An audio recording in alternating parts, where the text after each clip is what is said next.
it's going to be tough to make an exciting recap out of this game. So I figured we would just spend 10 minutes or so and talk about the state of the team. I think Anthony Volpe's a fantastic shortstop. He's obviously a good base runner, but I'm not going to argue with anybody who says that he's not a good hitter, because he's not. I mean, he's hitting, what's he hitting now? 252 with a 680 OPS. No power whatsoever over the last month or so.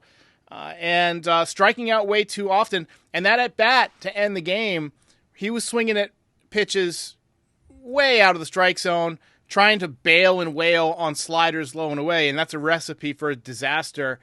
So I beg the question, is Anthony Volpe kind of a disappointment?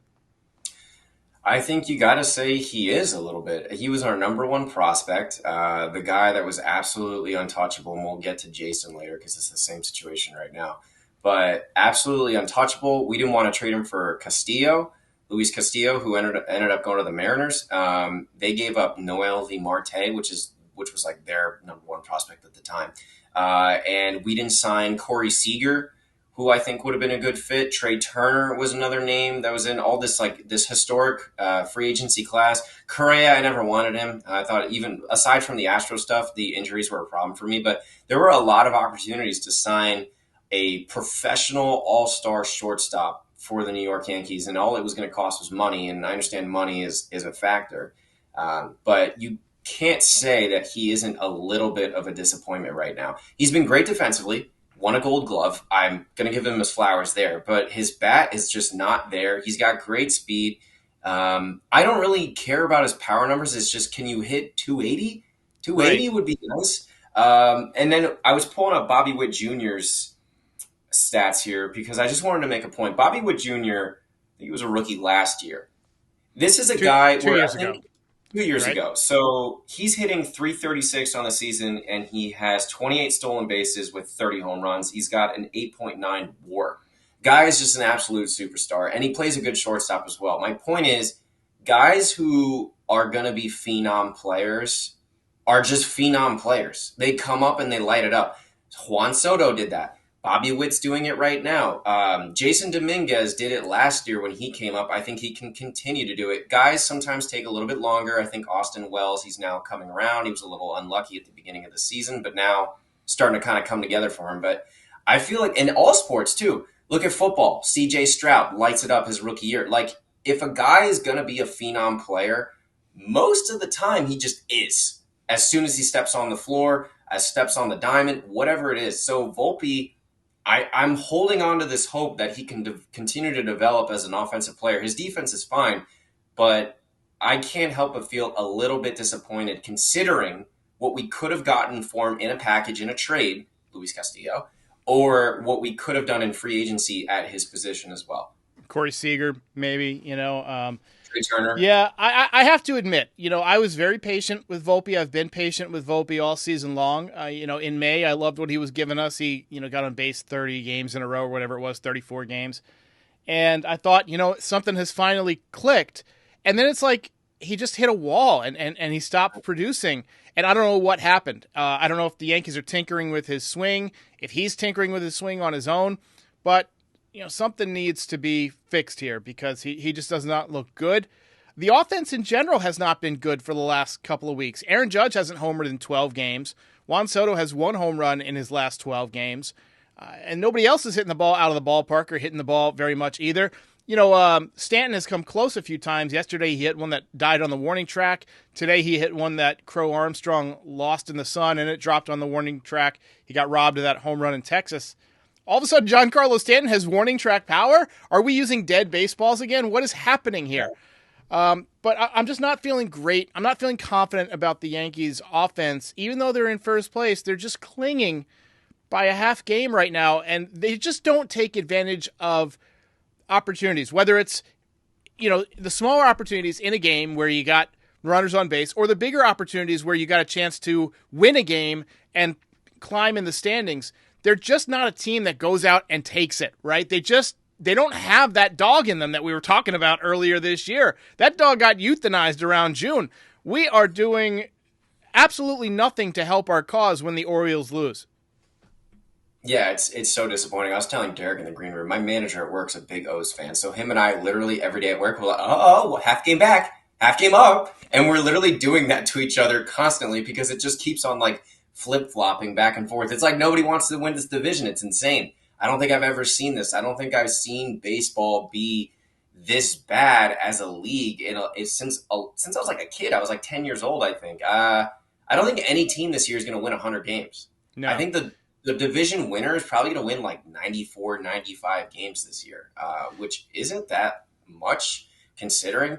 It's just frustrating because for a number of reasons, a multitude of reasons, a game like today, Clay Holmes being the closer, I mean, literally, if you just played solid and just played pretty well, you could be like 5 games up on the Orioles right now in the division and have yourself a little bit of a cushion heading into the series in the Bronx. And instead, you're going to be sweating it, and I'm sure they're going to be a half game within each other. Derek and I have talked about this at length. I'm convinced when that series comes up in the Bronx, they're going to be at least probably around a half game, 1 game within each other. Like that series will determine who wins the division. Definitely. We've got some issues on defense, obviously. Gleyber Torres at second base is an absolutely atrocious second baseman. 17 errors this year. I'll be glad when we don't have to watch that anymore. There's no way they're bringing him back. My question is, who does play second base next year? Do you slide Chisholm back over to second? Do you call up a kid? Is it like Vivas? Is it, Peraza maybe? Or do you go out and get somebody? That's an interesting thought experiment, but I'm getting tired of these errors, man. Yeah, it's hard to watch. Look, he has come around offensively. I think he's hitting almost 300 in his last month. Great for Gleyber. But yeah, I would be shocked if they brought him back as a free agent this offseason. I don't think he'll be back. And I'm leaning towards they'll just move Jazz to second. That's his natural position. It's the position he came up playing in Miami. But there's a multitude of options. You could maybe do a Peraza there. You could do a Vivas if you want to go that direction. I don't really feel that they necessarily need to bring in a guy through trade or free agency to play second. I think they have a few choices. But again, if you bring Jazz over to second, then third is a problem because who's going to play third? I guess they've had Peraza play third, but they're going to have to figure it out in spring training. I don't think that they're going to bring somebody in through trade or free agency to play second or third for that matter. They'll just kind of shuffle it around. What'd you make of Nestor Cortez's comments? Because Cortez was like, oh, I was ticked off to go to the bullpen. I'm the workhorse and yada, yada, yada. Look, personally, I like that he was willing to go to the bullpen and pitch out of the pen. I don't know if he has a choice. He could have said, no, I won't do it. I'm a starter. But I don't like, as the team is trying to make the playoffs and you're fighting for a division, I just don't like that kind of lip. You know what I mean? I don't like that. Put your head down and say, I'll do whatever it takes to win, whatever the team asks me to do. You know what I mean? It came across very selfish to me. Oh, yeah, I hear you.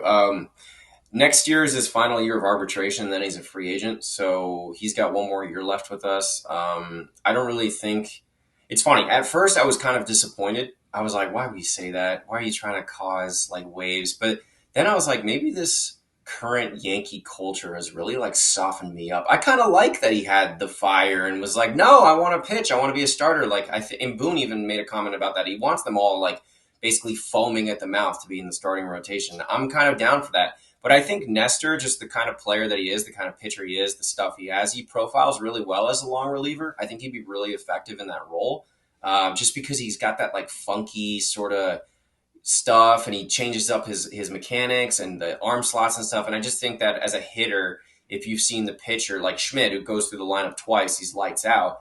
And then you bring in Nestor, who's a lefty. So automatically you're switching arms now and Nestor's doing all these janky leg kicks and stuff. I think it just kind of messes you up, messes up your timing. And I think that would probably be a pretty effective like playoff tandem if you wanted to do like Schmidt starts, Nestor comes in and do 2 pitchers that way.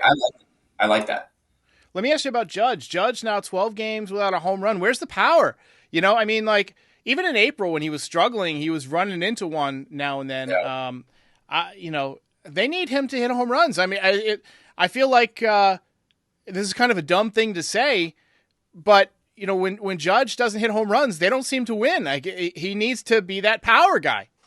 I think that's what they've been, though. When Judge went down last year, they were a different team. This team goes when Judge goes. He's the captain. He's the leader. He's the best player, face of the franchise. They will only go as far as he does.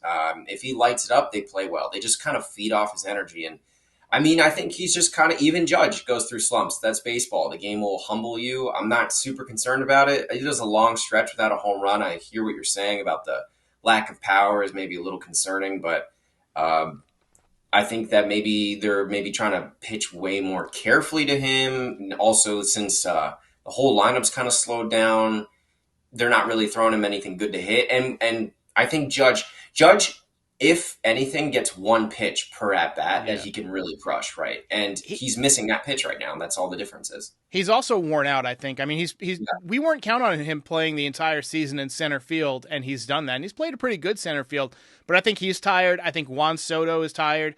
These guys have carried the Yankees on their back all season. Now it's time for somebody to step up. And unfortunately, nobody is. We can't hit with runners in scoring position. That's a problem every single year. It's been a problem this year. And it's getting worse. Like it seems like they get under so much pressure.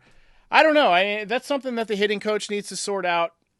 It's just it's frustrating to watch. I was told before the podcast that you have a little bit of a rant. Yeah, I was telling Derek, I haven't been on the show since the whole Jason not being in September call-up. So I have some thoughts about that I want to get off my chest.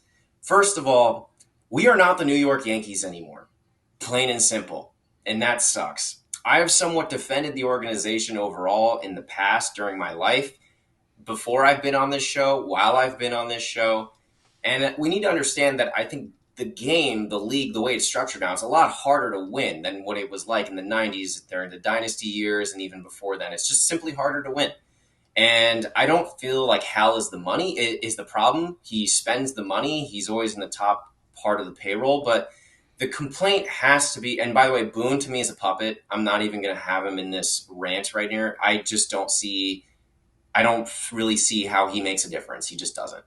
The main source of the problem, it has to be Brian Cashman in the front office. And yes, I realize that he's respected in the game and that plenty of people have said if they fired him that he'd have a job in 5 minutes. That's great. Cool. Good for him. Go be the GM of the Cleveland Guardians. I don't care.